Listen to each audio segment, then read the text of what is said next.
চাঁদাবাজের বিরুদ্ধে রিপোর্ট করায় সাংবাদিককে কুপিয়ে হত্যা করেছে দুর্বৃত্তরা। আপনি ব্যাপারটা বুঝিয়ে, দুর্বৃত্তরা একটা টিভি চ্যানেলে তারা প্রকাশ করতে পারে না যে কারা এটা কুপিয়ে হত্যা করছে, মানে তাদের ভিতরে এতটা ভয়। তারা দুর্বৃত্তরা, কিন্তু দুর্বৃত্তরা কারা সেটা তারা প্রকাশ করে না। এই দুর্বৃত্তরা এমন লোক, এরা হয়তো কোনো না কোনো দলের লোক অবশ্যই হইতে, তাই না?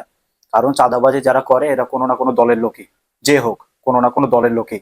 কিন্তু কোনো টিভি চ্যানেল বলেন বা অন্য কোনো মিডিয়া বলেন, তারা নাম প্রকাশ করে না, শুধু দুর্বৃত্তরা। তাহলে আপনি চিন্তা করেন যে তারাও কতটা ভয়ে আছে। মানে একজন সাংবাদিক যে মিথ্যাকে পুরাই এনে সত্যকে প্রকাশ করবে সামনে, সেটাও সে পারে না। আজকে তার আজকে তার জীবন নিয়েও বিপন্নে আছে সে। আপনি চিন্তা করতে পারেন যে আসলে এটা কোন দেশ, যে বাংলাদেশে একজনকে সত্য বলার কারণে তাকে জীবন দিতে হয়েছে। সেই সত্যটা কেন প্রকাশ করছে, জনসম্মুখে কেন সেই সত্যটা টেনে বের করছে, এই জন্য তাকে জীবন দিতে হয়েছে। এটা আসলে কোন বাংলাদেশে বসবাস করি, একমাত্র আল্লাহ তাআলা জানে। মানে এই বাংলাদেশের আইন শৃঙ্খলা বাহিনীর, মানে এদের আইন ব্যবস্থা এতটা দুর্বল, যা বলার মতো না। এরা কোনো দলের লোককে ধরতে পারবে না, ধরলে তাদেরকে ছেড়ে দিবে ভয়ের কারণে।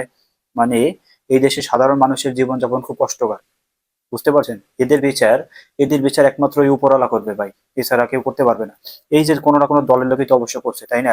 কোনো দলের লোক মুখ মুখ খুলছে? বলেন, এর আগে এই যে চকবাজার ওখানে একটা ঘটনা, ইট দিয়ে টাকাই একটা মানুষকে মাইরে ফেলাইছে, আর এখন সত্য বলার কারণে তাকে জায়গায় হত্যা করছে। আপনি বুঝতে পারেন মানে কতটা নির্মম একটা ঘটনা? আর এটা কোনো টিভি চ্যানেল নাম প্রকাশ করে না, শুধু দুর্বৃত্তরা। তারাও কতটা ভয়ে আছে। আর আমরা সত্য বলার কারণে একমাত্র উপরওয়ালা জানে যে আসলে আমরা কতটা ভয়ে আছি।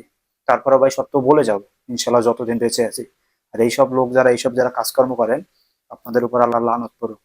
কোনো না কোনো একদিন এর বিচার একদিন হবে ইনশাআল্লাহ।